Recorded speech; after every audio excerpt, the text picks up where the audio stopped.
তোমার জীবনের সবচেয়ে বেশি প্রয়োজন যেটা তুমি আল্লাহর কাছে চাইবা, সেটা কি?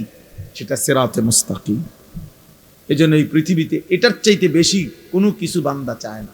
কোনো ইমানদার পৃথিবীতে এর চাইতে বেশি কিছু চায় না, অন্য কিছু। ইহদিনাস সিরাতাল মুস্তাকিম সেই ফজরের নামাজ থেকে শুরু হয় এশার নামাজের শেষ রাকাত পর্যন্ত, একেবারে বিতির নামাজের শেষ রাকাত পর্যন্ত তাকে এই এক চাওয়া বলেই যেতে হয়।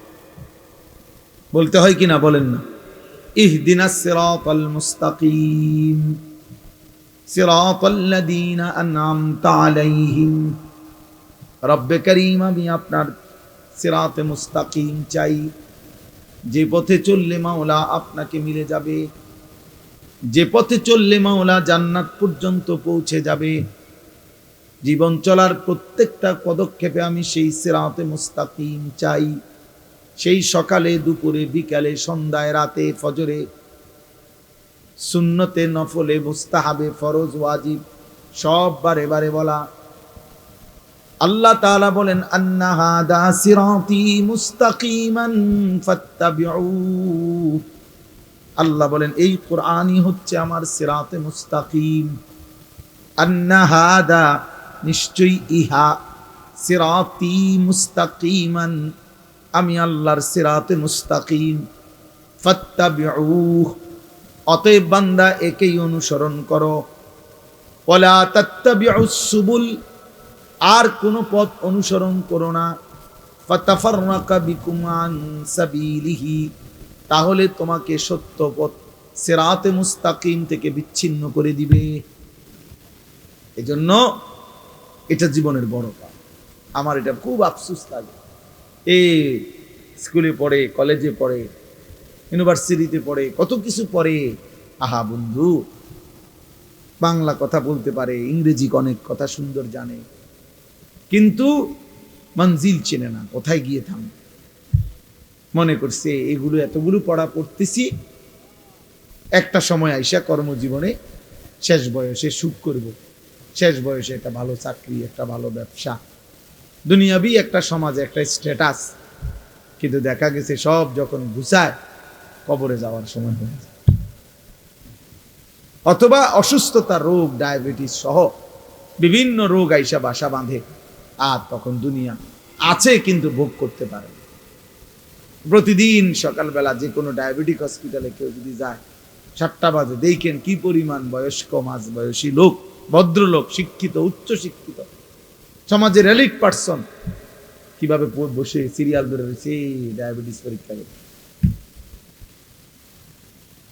তাইলে আমার ভাই, দুনিয়ার এই হায়াত, আমাদের এই বেঁচে থাকার জীবনটাকে দুই ভাগ করা, যে এক ভাগে আমি কিছুদিন পড়ব বা কর্ম করব, আরেক ভাগে আমি সুখ করব, এতটুকু দিয়ে এই দুনিয়া জীবনটাকে ভাগ করা, আর এর দূরের উপরে নিজের পরিকল্পনাকে সাজানো, আল্লাহর কসম এটা আহাম্মক ছাড়া, বেওকুফ ছাড়া আর কিচ্ছু হইতে পারে না।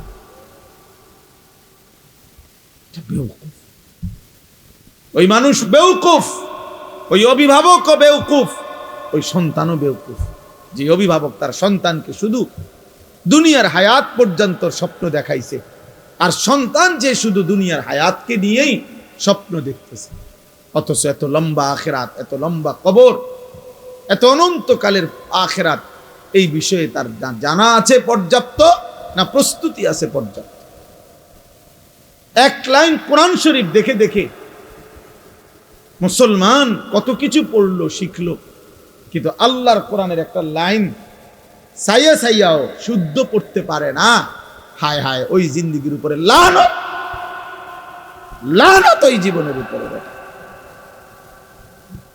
লানত ওই জীবনের উপরে, অভিশাপ ওই জীবনের উপরে। মুসলমান এত বড় নিকৃষ্ট হয় কেমন? আমার যিনি মালিক, আমার যিনি মুনিব, আমি তার কালামই পড়তে পারি না, তা আমার এই জিহ্বারের সার্থকতা কি? আমার চোখের সার্থকতা কি? আল্লাহ আমারে চোখে দিল কেন? আল্লাহ আমারে জবানি দিল কেন? আমারে বানাইলই কেন? ভাত, মাছ, চাল, ডাল, পেশাব, পায়খানা, ঘুম, স্ত্রী মিলন, যৌন চাহিদা পূরণ, এ তো জানোয়ারের আখলাক, এ তো জানোয়ারেরও পূরণ হয় মিয়া। জন্তু জানোয়ারও তো খায়, ঘুমায়, পেশাব পায়খানা করে, জন্তু জানোয়ারেরও তো যৌন চাহিদা পূরণ হয়, নয়তো এগুলোর বাচ্চা হয় কেমনে? গরু ছাগলের বাচ্চা হয় কেমনে মিয়া?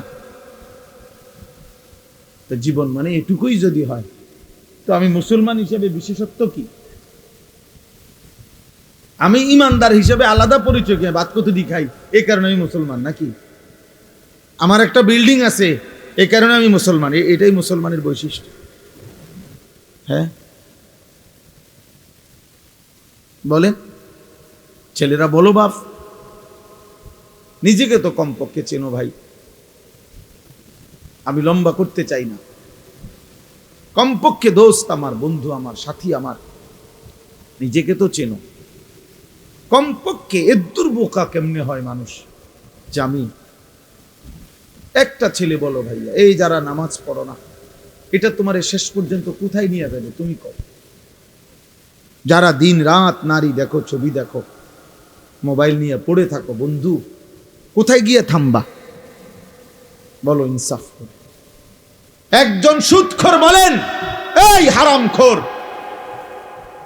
তোর বেটা প্রয়োজন শেষ হবে কোন দিন? নাফরমান কোন হারামখোর সুদখোরের প্রয়োজন দুনিয়ায় শেষ হয়েছে কোনোদিন? না, কোনদিন ঘোষণা দিছিনি কোনো হারাম করে যে আজ এত বছর হারাম খাইতে খাইতে আল্লাহর রহমতে এখন আর আমার লাগে না, আমার সব প্রয়োজন পূরণ হয়ে গেছে। তাইলে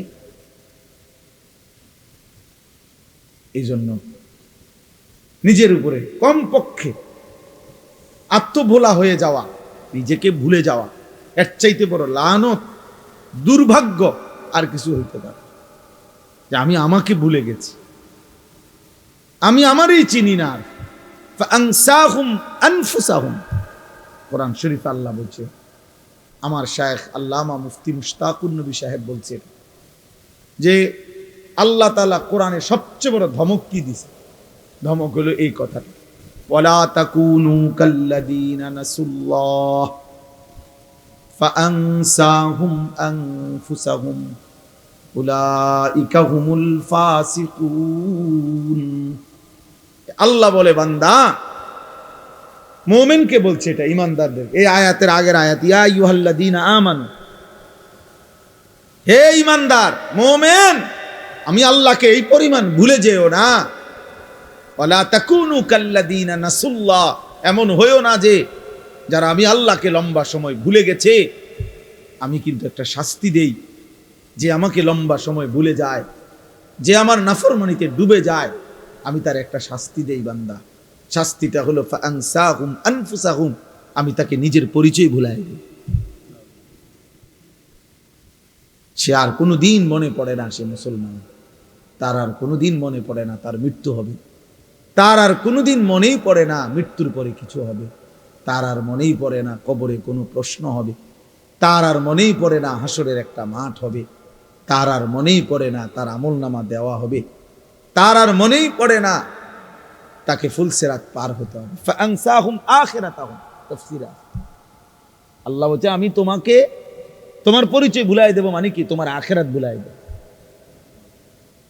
ভাত ভুলবা না, ভাত তরকারি ভুলতা না, এটি তো আমি জানোয়ারেরই খাওয়াই। আল্লাহ আখিরাত ভুলাই দেব, আখিরাত ভুলাই দেব, তোমার আখিরাত ভুলাই দেব, মঞ্জিল ভুলাই দেব, গন্তব্য ভুলিয়ে দেব।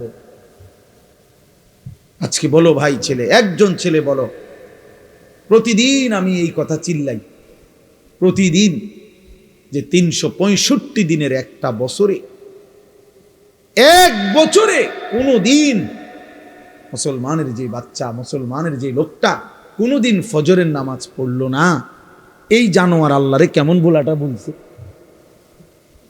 আমনি কোন এই জানোয়ার কত বড় জানোয়ার, এটা কত বড় নিকৃষ্ট জন্তু। কুত্তা তার চাইতে কোটি গুণ ভালো বেটা, কুত্তার চাইতে 1,00,000 গুণ ভালো। কুত্তা মালিকের নাফরমানি করে না। 365 দিনের এক বছরে কোনোদিন এই জানোয়ার কোনোদিন ফজরের নামাজ পড়ে না, অথচ সে কহে বলে মুসলমান। আরে তুই কি মুসলমান? তোরে মুসলমান বললে মুসলমান কারে কইবে? হাইওয়ান। ভাত খাও দেখে মুসলমান, খানা তো জানোয়ারের আখলাক। ঘুম যাও দেখে মুসলমান না, ঘুম তো জানোয়ারেও যা। মুসলমান তো ঘুমকে বলে না। ইসলাম মানে ঘুম, ইসলাম মানে ভাতের থালা, ইসলাম মানে বিল্ডিং।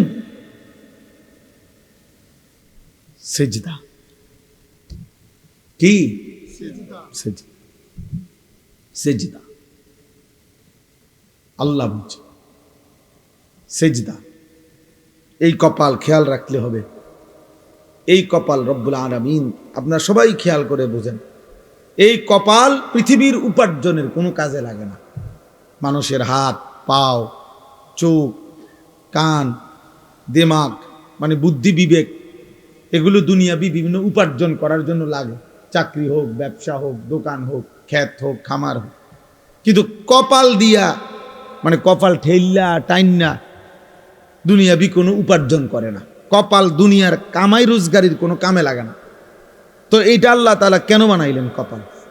আল্লাহ তাআলা শুধুমাত্র ভাইয়া একটা যুবক হলেও ভাইব বাবা, আল্লাহ তাআলা এই কপাল শুধুই বানাইছেন সেজদার জন্য। এজন্য সেজদা আরবিতে কাকে বলে? আরবিতে সেজদার সংজ্ঞা কি? পরিষ্কার কিতাবে আছে, ওয়াদউল জাবহাতে আলাল আরদ, জমিনের উপরে কপাল রাখা, এটারে কয় সেজদা। এই মানে কপাল আল্লাহ বানাইছেনি কিসের জন্য? সেজদার জন্য। অতএব যেই কপাল সেজদা দেয় না, তুই কোনো মানুষ না। এই জন্য আমি সব সময় বলি, বেটা রাগ করো আর কোনোদিন না আসলাম, একবারের আশাতেই আসি, প্রতিবার আয়োজন কঠিন আমার জন্য। আর যদি কোনোদিন নাও আসি তো মনে রাখো, যারা এখানে যারা বসা, যাদের কপালে সেজদা নাই, যারা নামাজ পড়ো না, তোর ওই কপালে থুতু মারলাম। থু থু তোর কপালে, থুতু মারি তোর কপালে, থু তোর কপালে, লানত তোর কপালে। আল্লাহ কোরআনে তোকে লানত দিছে, ওয়া ইন্না আলাইকা লানাতা ইলা ইয়াউমিদ্দিন। আল্লাহ বলছে, ইবলিস সেজদা দিলি না, ঠিক আছে, আজকের থেকে নিয়ে কিয়ামত পর্যন্ত তোর উপরে আল্লাহর লানত। যা ভাত খা জানোয়ার, খানা তোর খাওয়াবো, খানা যেহেতু আমি কুত্তারে খাবাই, তোরে খাবাইতাম না। খা, ভাতে না খাবি বেটা, খাবি আর পেশাব করবি, বাথরুমে যাবি, খা। নারী দেখ, ছবি দেখ, উলঙ্গ দৃশ্য দেখ, আর কি জানোয়ারের মতো চলতে থাকো, একদিন ধাক্কা দিয়ে জাহান্নামে ফেলে দিবে। ওমান ইউশাকিকির রাসূল মিন বাদি মা তাবায়্যানা লাহুল হুদা ওয়া ইয়াত্তাবি' গায়রা সাবিলিল মুমিনিন। আল্লাহ বলেন, আমার রাসূলের বিরুদ্ধাচরণ যে করবে, আমার ইমানদার মুমিন যেই পথে চলে তার উল্টো পথে যে চলবে, দুইটা অপরাধ। এক নাম্বার, আমার রাসূলের বিরুদ্ধাচরণ যে করবে, ইমানদার মুমিন যেই পথে চলে সেই পথের উল্টো পথে যে চলবে, নুওয়াল্লিহি মা তাওয়াল্লা, আমি আল্লাহ তাকে একদিন সেই উল্টো পথেই চালাইতে থাকবো। ওয়া নুসলিহি জাহান্নাম, এই উল্টো পথে চলতে চলতেই একদিন নাফরমানকে জাহান্নামে ফেলে দেব।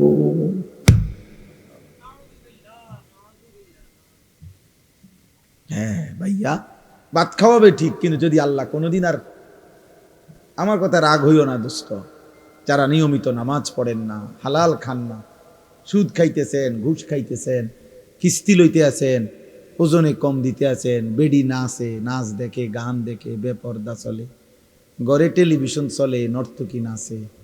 আচ্ছা, যদি আল্লাহ তাআলার কোনোদিন না ফিরায়, আর কোনোদিন যদি তৌফিক না দেয়, যুবক মনে করো আর কোনোদিন তোমার সেজদার তৌফিক দিলই না, আর কোনোদিন মনেই পড়লো না নাম, তো কি হবে অবস্থা? কোনোদিন আর এই গুনাহ থেকে হারামের উপার্জন থেকে, সুদের টাকা, ঘুষের টাকা, হারাম উপার্জন থেকে, আর ফিরবার সুযোগই দিছে না মনে করে, তো তখন কি হবে? হ্যাঁ, এরপরে গন্তব্যটা কোথায়? এটা বোঝা উচিত, এটা বোঝা উচিত। আমরা ওয়াজ শুধুই ওয়াজ, বক্তা যাচাই করা না, যে এক এক বছর লাইরা সেরা বক্তা দাওয়াত দাও, যখন যার একটু পরিস্থিতি আছে তারে আইনা দাওয়াত দাও, কিছু লোক হইব, কিছু চটপটি বুট বাদাম বেচা হইব, হ্যাঁ, কিছু মানুষ। এর জন্য না, বা আমি ব্যক্তিগতভাবে এর পক্ষপাতী না। আমার কথা হইল একজনই শুনুক আর 10 জনই শুনুক, বলতে হবে আল্লাহর জন্য। এই জন্য ভাই আমার, বাবা আমার, আমরা প্রত্যেকেই ইনশাআল্লাহ আল্লাহর দিকে ফিরে, আল্লাহর দিকে ফিরে আসা, মালিককে সেজদা দেওয়া, এর মধ্যেই আমাদের ইজ্জত, শান্তি, নিরাপত্তা, দুনিয়ারও সৌন্দর্য, আখিরাতেরও সৌন্দর্য। কোনো হারামখোর খুশিতে নাই, কোনো সুদখোর বেঈমান, এই ঘৃণিত কোনো পাপী মানুষের কাছে সমাদৃত হয় না। কেউ হয়তো সামনাসামনি বেইজ্জতি হয়, কেউ হয়তো পিছনে হলেও কি হয়, বেইজ্জতি হয়। কোনো সুদখোররে কেউ কোনো জোনায়েদ বাগদাদি কয় না। মানুষ এত বেকুব না, আমনে খাইবেন সুদ, আর মানুষের মাশাআল্লাহ মানে দেখতে একেবারে জোনায়েদ বাগদাদির মতো লাগে। মানুষে চিরা খায় আর আমনে ভাত খান। মানুষে বুঝে না, বাটফার রে মানুষে চিনে না। কথা বোঝেন নাই? যে মানুষ আলোকে আলোই বলে, অন্ধকারকে কি অন্ধকারই বলে। এই জন্য প্রত্যেকটা ফরমান সীমালঙ্ঘনকারী, জালেম, বেইজ্জতি হয়। এটা সবক বন্ধু, সবক। এটা আমাদের জন্য শিক্ষা।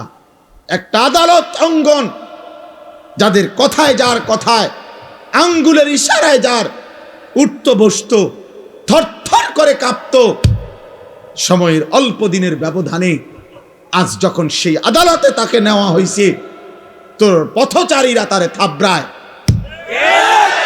পৃথিবীবাসী দেখছে, পৃথিবীবাসী দেখছে। পথচারী থাবড়ায় তা, আর নির্বাক একটা শব্দ উচ্চারণ করার মতো হিম্মত নেই। কোথায় সেই অহংকারী, কোথায় সেই প্রতাপ? বলেন, বলেন। সবক নেন, শুধু রাজনীতির হিসাব না, জীবনের জন্য সবক নেওয়া উচিত, জীবনের জন্য। এই দেখবেন একদিন এমন নিকৃষ্ট হবে যে পৃথিবীব্যাপী ফেরাউন নমরুদের মতো পৃথিবীবাসী একদিন তাকে দিয়েও দৃষ্টান্ত দেবে, কোনো সন্দেহ নেই। নামের এই কুত্তারে দিয়েও একদিন পৃথিবীবাসী উদাহরণ দেবে যে ফেরাউন নমরুদের পরবর্তী এক, নমরুদের উত্তরসূরি ছিল, ফেরাউনের এক উত্তরসূরি ছিল নেতানিয়াহু। শুনবি। এজন্য কেউ ভাইয়া, কেউ না ইজ্জত পায় না বাপ, কোনো না। আমি কিংবা তুমি, জওয়ান কিংবা বুড়া, সম্মান মিলবে না, সম্মান মিলবে না। এজন্য দয়া করে নিজের উপরে দয়া করেন, নিজের সুন্দর করেন, আখলাক সুন্দর করেন, হালাল উপার্জনের প্রতি যত্নবান হন। মানুষ ঘৃণাই করে। আরবিতে একটা প্রবাদ আছে, অফিকা উয়ুবুন ওয়ালিন্নাসে আয়ুনুন। আমরা কিতাবে পড়ছি যে আরবিতে বলে তোমারও দোষ আছে, মানুষেরও চোখ আছে। তোমারও দোষ আছে, মানুষেরও কি আছে, চোখ আছে। মানুষ চোখ বন্ধ করে থাকে না, কাজে মানুষ বুঝে। এই জন্য প্রিয় ছেলে ভাই, তোমাদেরকে বলি ভাই, যারা এক ওয়াক্ত নামাজ পড়ো না, তুমি 1 মিনিট ভাইবা দেখো এই সমাজের মানুষ তোমাকে কি মনে করে। সারাক্ষণ নারী ছবি, মোবাইলে অস্থির দৃশ্য, তুমি ডানে বামে তাকায় দেখো, মানুষ তোমাকে প্রিয় মনে করে না অপ্রিয় মনে করে। তো আল্লাহর কাছেও তোমার ইজ্জত হারাইলা, কারণ গুনাহ তো কোনো পাপীকে তো আল্লাহ তাআলা সম্মানিত করবে না, করবেন? তো মানুষের কাছেও তো তুমি ঘৃণিত, মানুষের কাছেও তো ঘৃণিত। তো জীবনের অর্জন কোথায় বলে? আল্লাহ আমাদেরকে মাফ করে দেন। এর বিপরীতে আমরা এবার এই যে আয়াত পড়ছি, ইব্রাহিম আলাইহিস সালামকে লক্ষ্য করে, এই সংক্ষেপে আর অল্প একটু কথা বলি তাইলে শেষ। ইব্রাহিম আলাইহিস সালামকে লক্ষ্য করে আল্লাহ তাআলা এই কথাটা বলছেন। আমি যে আয়াতটা পড়ছি কোরআনুল কারীমের 17 নম্বর পারা 22 নম্বর সূরা, সূরা হজ, এই সূরার 2টা আয়াত 27, 28, এই 2 আয়াত পড়ছি। একজন শ্রেষ্ঠতম প্রিয় নবী ছিলেন ইব্রাহিম আলাইহিস সালাম। ইব্রাহিম আলাইহিস সালামের নাম আমরা সবাই জানি, আল্লাহ তাআলার বহুতই মহব্বতের একজন নবী, একজন রাসূল।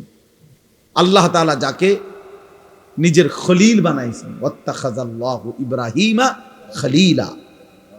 আল্লাহ তাআলা বলেন আমি আল্লাহই ইব্রাহিমকে খলিল, বন্ধু বানাইলাম, বন্ধু বানাইলাম। আল্লাহ তাআলা কোরআনুল কারীমের মধ্যে বলছেন ইব্রাহিম আলাইহিস সালামকে যে সে একজন ব্যক্তি, কিন্তু পৃথিবীবাসী শোনো, আমি আল্লাহ বলতেছি আমার ইব্রাহিম একাই, কানা উম্মাতান, ইব্রাহিম একাই একটা জাতি। তিনি একজন ব্যক্তি না, বরং এক ব্যক্তি একটা জাতি। জাতি আল্লাহ তাআলা কোরআনুল কারীমের মধ্যে বলছে, আল্লাহ তাআলা কোরআনে বলছে ইন্নী জাইলুকা লিন-নাসি ইমামা। ইব্রাহিম আমি তোমাকে পৃথিবীবাসীর গোটা বিশ্ব মানবতার ইমাম বানিয়ে দিলাম, ইমাম বানিয়ে। আল্লাহ তাআলা কোরআনে বলছেন হুয়া সাম্মাকুমুল মুসলিমিন। মুমিন শোনো, ঈমানদার, ইব্রাহিমই তোমাদের মুসলিম নামকরণ করেছেন। তাহলে অনেক মর্যাদা, অনেক সম্মান, অনেক বৈশিষ্ট্য আল্লাহ তাআলা কোরআনুল কারীমের মধ্যে আছে। ওনার কানিতান, আল্লাহর অনুগত, শাকিরান লিআনউমি, আল্লাহ তাআলার সমস্ত নিয়ামতের প্রতি কৃতজ্ঞ। এটা আল্লাহ বলছে ইব্রাহিম আলাইহিস সালামের সিফাত। ইজতাবাহু, আল্লাহ বলে আমি নিজে তাকে বাছাই করেছি। এরকম অনেক আল্লাহ তাআলা মর্যাদা, সম্মান, ইজ্জত ইব্রাহিম আলাইহিস সালামকে দিয়েছেন। আমাদের মিল্লাতের পিতা বানাইছেন, মিল্লাত আবিকুম ইব্রাহিম। এত সম্মান, এত ইজ্জত, এত মর্যাদা আল্লাহ তাআলা দান করছেন। কিন্তু এর আগে আল্লাহ তাআলা ওনাকে বারবার, অগণিতবার পরীক্ষা করেছেন, পরীক্ষা করছে। ওয়া ইযিবতালা ইব্রাহিমা রাব্বুহু বিকালিমাতিন ফাআতাম্মাহুন্না। আল্লাহ তাআলা বলছেন আমি ইব্রাহিমকে অনেকবারই পরীক্ষা করেছি, প্রত্যেকবারই আমার ইব্রাহিম শতভাগ উত্তীর্ণ হয়েছে, গোল্ডেন এ প্লাস পাইছে প্রত্যেকবারে। তাফসিরে মধ্যে আছে হযরত আব্দুল্লাহ ইবনে আব্বাস রাদিয়াল্লাহু তাআলা আনহুমা বলছেন আল্লাহ তাআলা ইব্রাহিম আলাইহিস সালামকে 30 বার, কোন বর্ণনায় আছে 70 বার পরীক্ষা করেছেন। কি পরীক্ষা করছেন এটি অনেক শব্দই বলা সম্ভব না, কিন্তু পরীক্ষা করছেন কিসের? আসলে এ সবগুলো পরীক্ষা হইলো আল্লাহ তাআলা একটা জিনিস ওনার থেকে মূলত পরীক্ষা নিছেন, যে বারবারই ইব্রাহিম আলাইহিস সালামের কলিজার মধ্যে আল্লাহর মহব্বত, আল্লাহর ভালোবাসা সবচেয়ে বেশি কিনা আল্লাহ তাআলা এইটা বারবার পরীক্ষা করছে। প্রতিবারই পরীক্ষার মূল টার্গেট ছিল এটা দেখা, যে ইব্রাহিমের কলিজায় আমার ভালোবাসা বেশি নাকি অন্য কোনো ভালোবাসা। ছোট্টবেলায় মা বাবা মূর্তি পূজক, এমনকি মূর্তি বিক্রেতা ওনার আব্বা, কিন্তু উনি সেখানে দাঁড়িয়েও তিনি বাবা মার অনুসরণ না করে ছোট্টবেলাতেই মহান আল্লাহকে ডাক দিছে। ইব্রাহিম আলাইহিস সালাম, কোরআনে আছে আব্বাকে বলছি ইয়া আবাতি লিমা তা'বুদু মা লা ইয়াসমাউ ওয়া লা ইউবসিরু ওয়া লা ইউগনি আনকা শাইআন। হায় আব্বা, এগুলা কি পূজা করেন আপনি? এ কেমন মূর্তির পূজা করেন যে মা লা ইয়াসমাউ, যে মূর্তি কিছু শুনেও না, ওয়া লা ইউবসিরু, কিছু দেখেও না, ওয়া লা ইউগনি আনকা শাইআন, হ্যাঁ, কিচ্ছু উপকারও করতে পারে না, এটা আসেও না, কান্দেও না, মাথেও না, মুতেও না। এটা কিতা সদবোধ, সদবোধ না, এটা কি? লড়েও না সরেও না, আপনি এটা কিসের ইবাদত করেন? এইভাবে বলছেন। ইব্রাহিম আলাইহিস সালামকে ওনার আব্বা আজর বলছে, তোরে আমি তেজ্য পুত্র করে বাড়ি ছাড়া করে দেব, পাথর মেরে মেরে ফেলবো, লা আরজুমান্নাকা ওয়াহজুরনি মালিয়া। কোরআনে আছে ইব্রাহিম আলাইহিস সালাম বলছেন, বাবা আমি আপনাকেও ছেড়ে দিলাম, পুরা ফ্যামিলি ছেড়ে দিলাম, তবে মনে রাখবেন ওয়া আদউ রাব্বি, আমি আমার রব আল্লাহকে ডাক দিলাম। আসা আল্লাহ আকুনা বিদুআই রাব্বি শাকিয়া। এরপরে বললেন, বাপ আমি বিশ্বাস করি আমার ওই এক মহান আল্লাহ রবকে ডেকে কেউ কোনোদিন বেইজ্জতি হয় না। রবকে ডেকে কেউ বেইজ্জতি হয় না, আল্লাহকে ডেকে কেউ লাঞ্ছিত হয় না। وَإِذَا سَأَلَكَ عِبَادِي عَنِّي فَإِنِّي قَرِيبٌ। আল্লাহ বলে, আমার বান্দা যখন আমার কাছে চায় আমি তার একদম কাছে চলে আসি। উজিবু দাওয়াতাদ দাঈ ইযা দাআনি। আমার বান্দা যখনই আমাকে ডাকে আমি তার প্রত্যেকটা ডাকে সাড়া দিয়ে থাকি। জমিন থেকে বলে বান্দা, জমিন থেকে বান্দা বলে আল্লাহ, রব্বে করিম আর শাজিম থেকে বলে বলো না বান্দা, বলো না। বান্দা বারবার বলে, জিকির করে, তাসবিহ পড়ে, কখনো বলে সুবহানাল্লাহ, কখনো বলে আলহামদুলিল্লাহ, কখনো বলে আল্লাহু আকবার, কখনো বলে লা ইলাহা ইল্লাল্লাহ। এভাবে আল্লাহকে ডাকতে থাকে, ডাকতে থাকে। আল্লাহ আল্লাহ আল্লাহ আল্লাহ আল্লাহ আল্লাহ। প্রতিবারই বলে বলো না বান্দা, বলো না লাব্বাইকা আবদি, বান্দা আমি তো আছি, বলো না কি চাচ্ছ, কি চাচ্ছ বলো না। কিন্তু বান্দা কিছুই বলে না, শুধু আল্লাহকে ডাকে, আল্লাহকে ডাকে, আল্লাহকে ডাকে। হাদিসের মধ্যে আছে একটা পর্যায়ে আল্লাহ নিজেই তখন বলতে থাকে, আমি বুঝছি বান্দা তুমি আমারে ডাইকা মজা পাইছো, ঠিক আছে বান্দা তুই আমারে ডাকতে থাক, আমি আল্লাহ নিজেই তোকে দিতে থাকি। আমি জানি বান্দা তোর ছেলেটা অসুস্থ, মেয়েটা অসুবিধায় আছে, একটা ছেলে বিদেশে ঝামেলায় আছে, বউটার শরীর ভালো না, তোর নিজেরও শরীর ভালো না, তোর কোথায় কি অসুবিধা আমি তো জানি সব, তুই আমারে শুধু ডাকতে থাক, আমি তোর প্রয়োজন পূরণ করতে থাকি। মান শাগালাহু যিকরি আন মাসআলাতি আতাইতুহু আফদালা মিম্মা উতিয়াস সাইলিন। হাদিসে কুদসিতে আছে, আল্লাহ বলে আমার যে বান্দা আমার জিকির করতে করতে আমার কাছে চাইতে সময় পায় নাই, আমি তারে সবাই চাইয়া যে টুক নিছে তার চাইতে বেশি দিয়ে দেব। আসা আল্লাহ আকুনা বিদুআই রাব্বি। এই জন্য ছোট্টবেলা থেকে ইব্রাহিম আলাইহিস সালাম পরীক্ষা দিয়েছে। নমরুদের আগুনের কুণ্ডুলিতে যখন পড়ে, তখন ইব্রাহিম আলাইহিস সালাম অগ্নিকুণ্ডে পড়ার সময় জিব্রাইল, মিকাইল, ইসরাফিল, আজরাইল এরকম চারজন ফেরেশতা ওনারা আয়েশা ইব্রাহিম আলাইহিস সালামকে সাহায্য করতে চাইছে। তাফসিরে আছে যে ফেরেশতারা বলছে আপনি আমাদের কাছে সাহায্য চাইলে আমরা আপনাকে আগুনের এই কুণ্ডুলি থেকে বাঁচিয়ে দেব। ফেরেশতারা তাফসিরে আছে ইব্রাহিম আলাইহিস সালাম তখনও বলছেন না না, জানো না, সরো তোমরা, আমি যার জন্য আগুনে পড়তে যাচ্ছি তিনি আমাকে দেখছেন, হাসবি আল্লাহ, আমার আল্লাহই যথেষ্ট। এই আল্লাহ এগুলো পরীক্ষা করছেন বারবার, কলিজার ভিতরে 24 ঘন্টা আমি নাকি গায়রুল্লাহ নাকি অন্য কেউ, এইভাবে পরীক্ষা করে করে 84 বছর বয়সে আল্লাহ তাকে একটা ছেলে দিছেন, ইসমাইল। বলছে ছেলে দিলাম, কোলে নিতে পারবে না, চুমা দিতে পারবা না, এমনি সাইয়া থাকবা। ও ঠিক আছে, আমি আপনাকে ভালোবাসি। এরপরে কয়দিন পরে আল্লাহ বলছে এবার আর চাইতাও পারতা না, দূরে দিয়ে আসো, চোখের আড়ালে যাও, বাচ্চারে বাচ্চার মারে হাজেরাকে দিয়ে আসো। তো আল্লাহর ঘরের কাছে, কাবার কাছে, মরুভূমিতে খাদ্য পানি জনমানবহীন ঘাস লতা পাতাবিহীন জায়গাতে একাকী রেখে আসছে। কয়দিন পরে আল্লাহ বলছে, ইব্রাহিম প্রথমে তো দেখতে দিছি, ছুঁইতে দেই নাই, এরপরে আড়ালে রাখছি, এবার আড়ালেও রাখবো না, এবার জবাই করে দাও।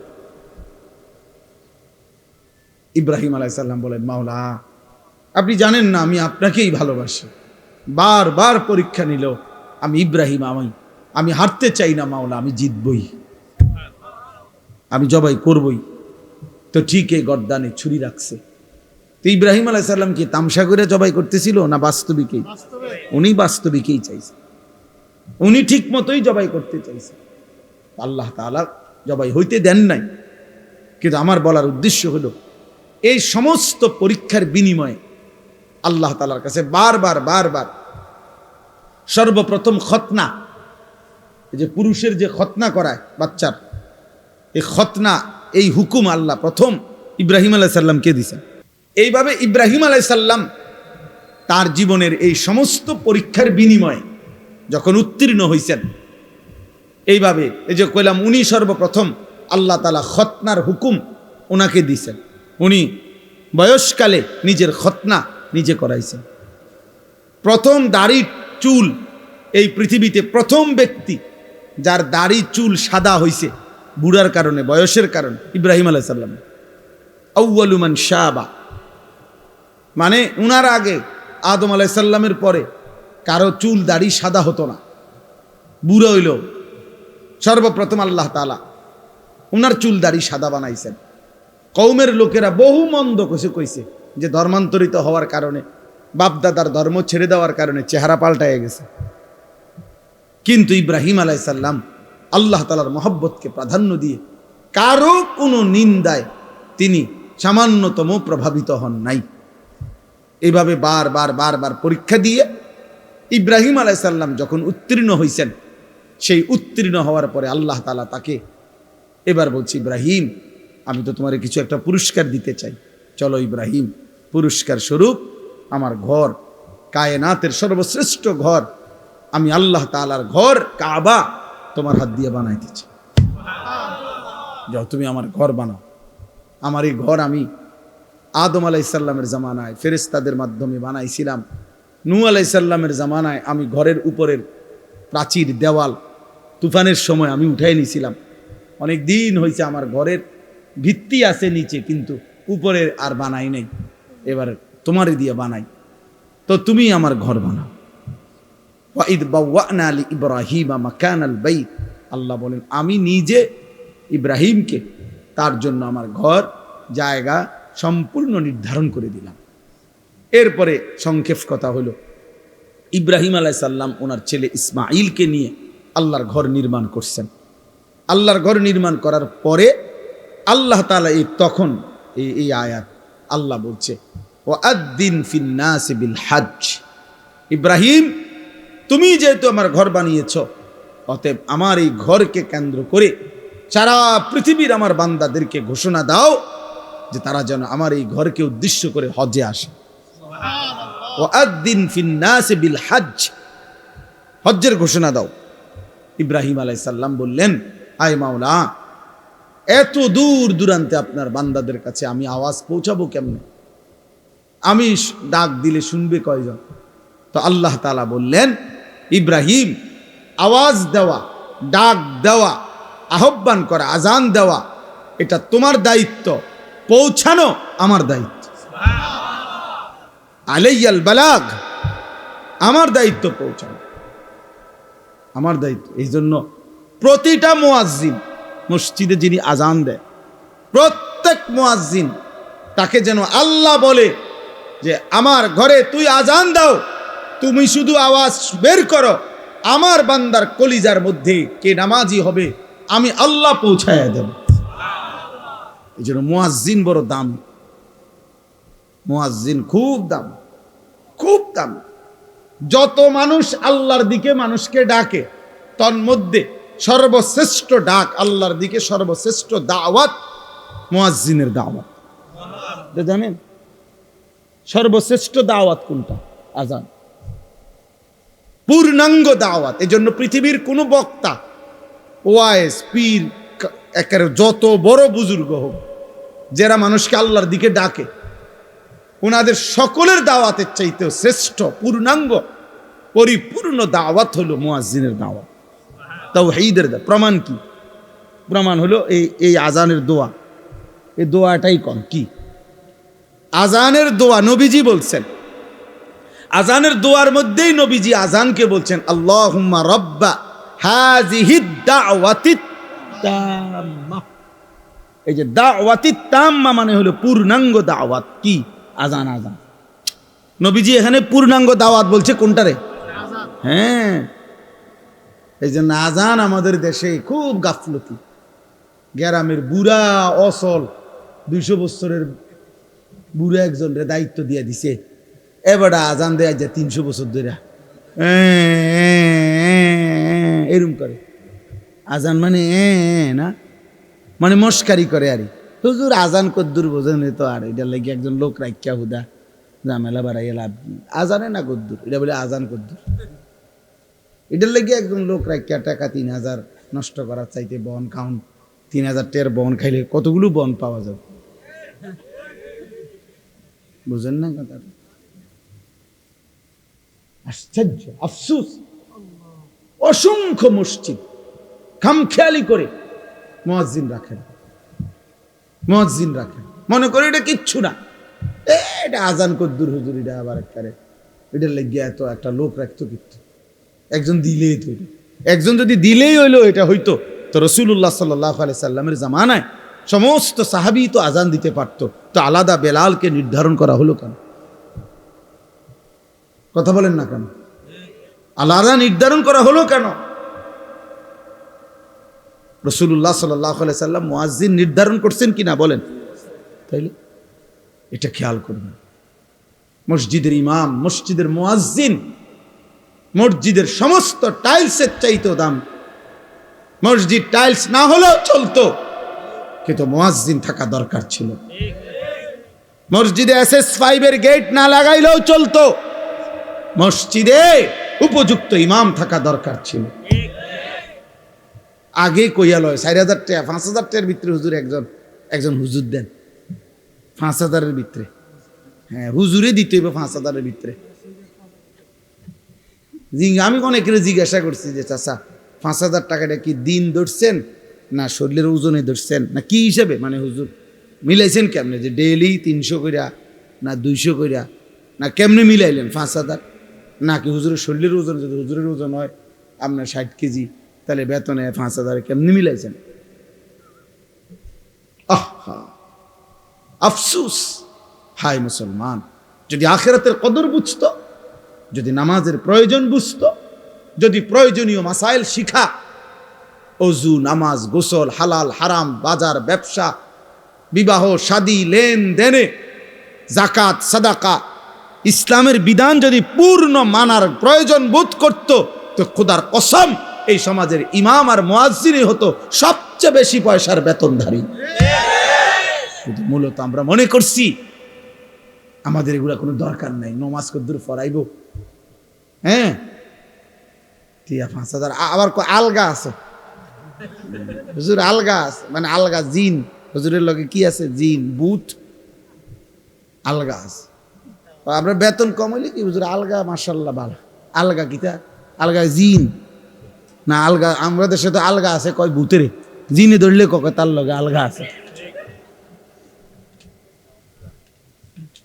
বলে না এটা আলগা আছে কত হেঁটে রে, যারে জিনে ধরে তারে না কয় আলগা আছে।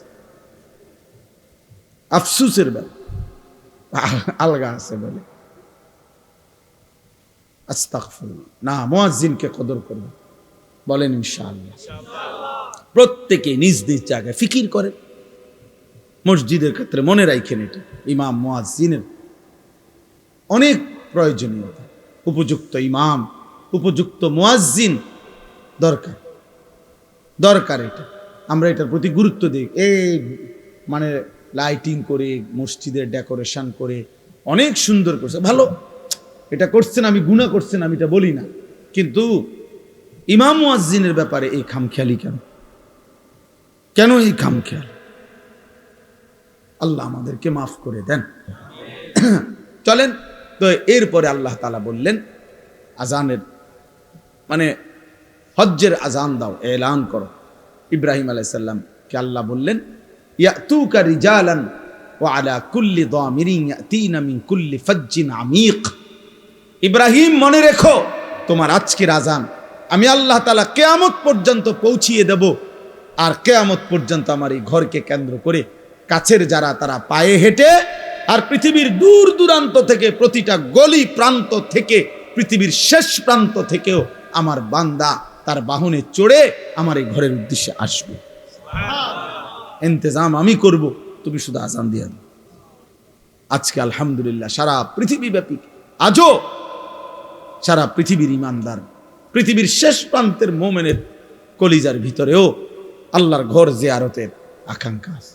যে দিলে আল্লাহর ঘর জিয়ারতের আকাঙ্ক্ষা নাই, এই হজ্জের মাস দেখে এটা বললাম, যেই কলিজার মধ্যে আল্লাহর ঘর জিয়ারতের আগ্রহ জাগে না, কাবার ওই কালো গিলাফ যে দেখে নাই। আমি সব সময় বলি বাবা, ছেলেরা তোমাদেরকেও শোনো ভাইয়া, কালো ওই গিলাফ, কাবার ওই কালো ঘর, কালো গিলাফ, আল্লাহর ঘরের সৌন্দর্য যে দেখে নাই, যে চোখ, মদিনার রওজা সবুজ গম্বুজ যে চোখ দেখে নাই, আমি সব সময় বলি ওই চোখ কিছুই দেখে নাই। আরে বেটা তুই কিছুই দেখোস নাই, কালো গিলাফের সৌন্দর্যই দেখলা না, সবুজ গম্বুজের সৌন্দর্যই দেখলা না, মদিনার রওজায় দাঁড়াইবার আগ্রহই জাগলো না, তোমার তো দিলে নাই বেটা, তোমার তো কোনো কলজাই নাই বেটা। এজন্য প্রত্যেকের কলিজার ভিতরে এটা জাগা উচিত। আফসুসের ব্যাপার, 3টা ছেলে বিদেশ পাঠাইছে, 3 লাখ টাকার ব্যবস্থা হয়েছে, বাড়িতে একখান বিল্ডিং করছে, বিল্ডিং বাবদ 20 লাখ টাকা খরচ হয়েছে, রাস্তার লগে জমি কিনছে, জমিগুলোর টাকা সব ব্যবস্থা হয়েছে, সব কিছু ব্যবস্থা হয়েছে। কিন্তু বুড়া এমন ডাকাত, 60 বছর বয়সও জিগাইলে হজ করতেন না, না এদিকে আর আমগো কাম নেই, সংসার করতে করতে তো জীবন শেষ, সংসার করতে করতে জীবন শেষ, বুঝলেন না? এখানের 6 লাখ টাকা আর কোনো দিন ব্যবস্থা হয় না, কিন্তু 8 দিনের ভিতরে ভিসা নইলে ক্যান্সেল হয়ে যাবে 12 লাখ টাকা। আল্লাহু আকবার, বুড়ার শৈলী আলগা বর করে, ঠিকই 12 লাখ টাকা উনি 2 দিন আগেই কি করে ফেলে, হ্যাঁ, অথচ হজ্জের টাকা হয় না।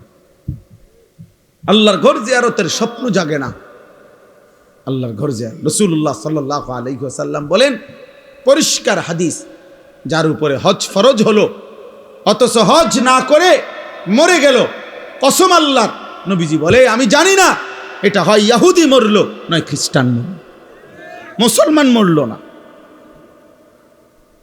অতএব এইটাই আমার শেষ কথা, দয়া করে ভাবতে শিখেন। একটা শুধু উদাহরণ বলি, মনে করেন একজন, এই আপনার একজন চাচা, আপনার বসতের ভিটাটা ছাড়া 10 শতক জায়গা আছে, মনে করেন আলগা রাস্তার লগে খেতে কেন দিয়েও, এটা বসত না, আলগা জমি। এই 10 শতক জমির থেকে 3 শতক বা 4 শতক মনে করেন বেচলে হজের টাকা এবং সংসারের এই কয়দিনের খরচের টাকা হবে, মানে 1.5 মাস হজের টাকা আর এই সংসারের টাকা হবে। আর বাকি যেই জমিটা রইছে এইটা ফিরে আসলে এটা দিয়েই তার সংসার চলবে ইচ্ছা করলে। কসম খোদার, যদি কোনো মুসলমানের আর এই ব্যক্তির কাছে শুধু এই জমিটাই আছে, আর টাকা পয়সা, ব্যাংক ব্যালেন্স, ব্যবসা, অন্য আর কিচ্ছু নাই, কিন্তু এতটুকু জমি আছে যে জমির কিছু অংশ বিক্রি করলে হজের টাকা এবং সংসারের খরচের এই কয়দিনের টাকা হবে, ফিরে আসলে ওই বাকিটুকু জমি দিয়েও ইচ্ছা করলে তার সংসার চলবে, ওই ব্যক্তির উপরে আল্লাহর কসম হজ ফরজ। এবার আপনারা হিসাব করেন বইয়া বইয়া কি পরিমাণ মুসলমানের উপরে হজ ফরজ। হ্যাঁ না, হেবাটা হজাইতো না, যাইব কেমনে, গেলাম হইলে তারা 3 ওগারে বিদেশ পাঠাইছি, তারারে যদি আল্লাহ লোয়াইতো, তারা যদি পাঠাইতো, হেবাটা বইয়া বইয়া চা দোয়ানে বন খায়, বিড়ি খায়, আরে গপ মারে। বুঝেন নাই কথাটা? লম্বা লম্বা সুন্দর সুন্দর কথা কয়, ওই 3 ফুতে যদি দয়া করে তারা যদি বিদেশের টাকা দিয়া খবরারে হজে পাঠায় তাহলে যাবে, নাহলে যাবে না। তো কোনো সন্তান বিদেশ পাঠাইলে নি হজ ফরজ হয়? কথা বলেন না কেন? তো ফুত বিদেশের লগে হজের কি?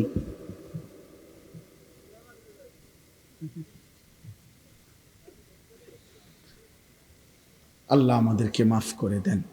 এজন্য বারবার বলতেছি, হজ্জের এই মাসে, এটা আমার এই দ্বিতীয় শেষ কথা এটাই, হজের এই পবিত্র মাসে আল্লাহর বান্দারা ছুটছে। ইতিমধ্যে আল্লাহর বান্দারা প্রতিদিন ফ্লাইট হইতেছে।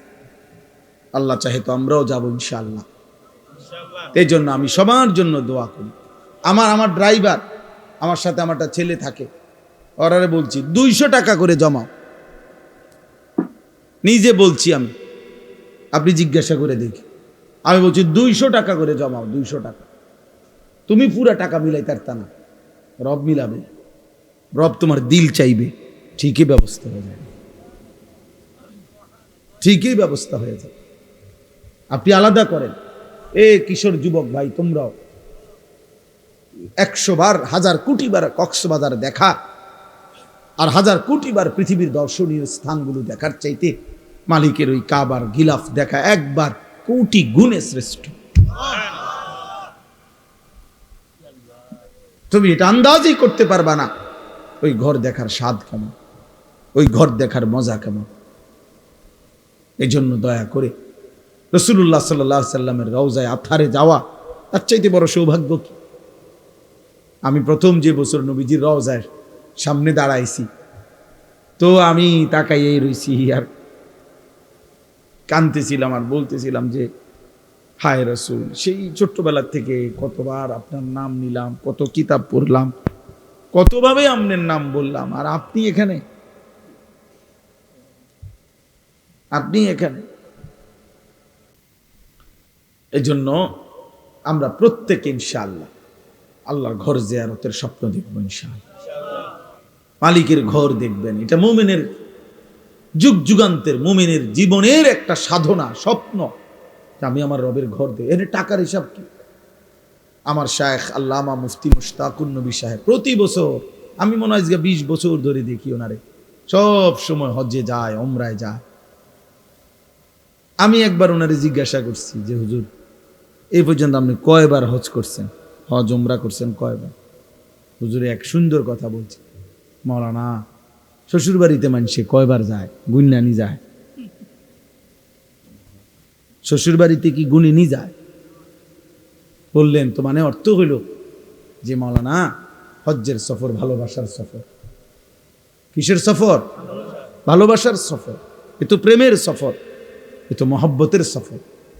অতএব ভালোবাসার সফরে আবার হিসাব কি, কয়বার গেছি এই হিসাবের তো বিষয় না, মালিকের ঘরে বারবার যাইতে পারা এটাই তো বড় বিষয়।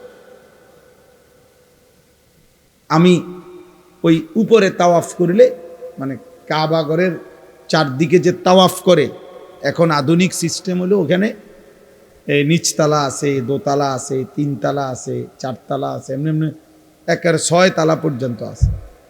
তো চারদিকে তো 3 তলায় তাওয়াফ করলে ধাক্কা ধাক্কি কম, ঠেলাঠেলি কম, আরামসে তাওয়াফ করা যায় আস্তে আস্তে।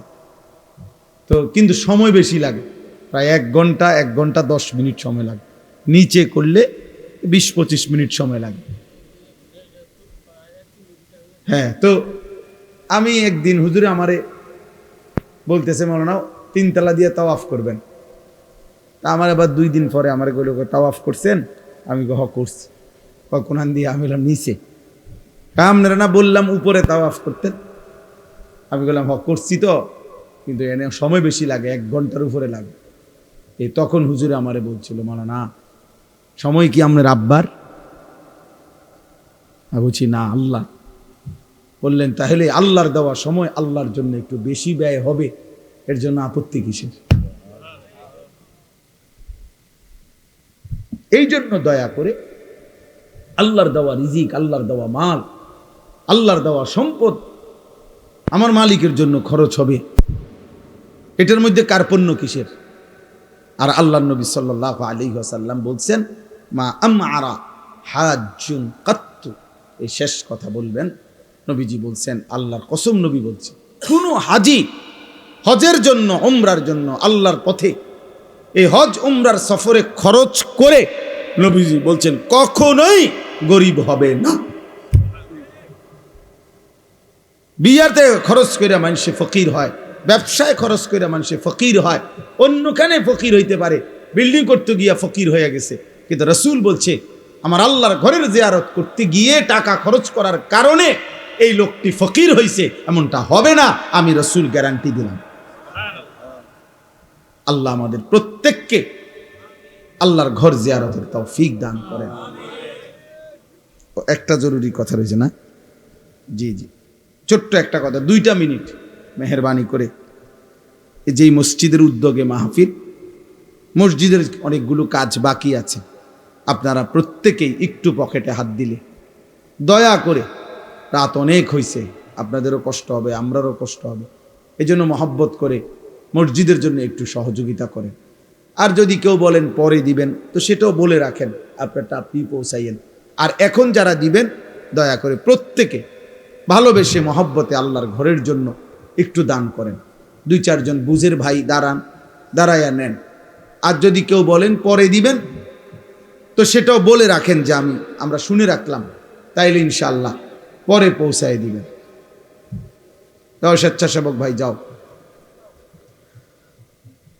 মনে মনে সূরা ফাতিহা একবার, 3 বার কুল হুয়াল্লাহু আহাদ পড়ে।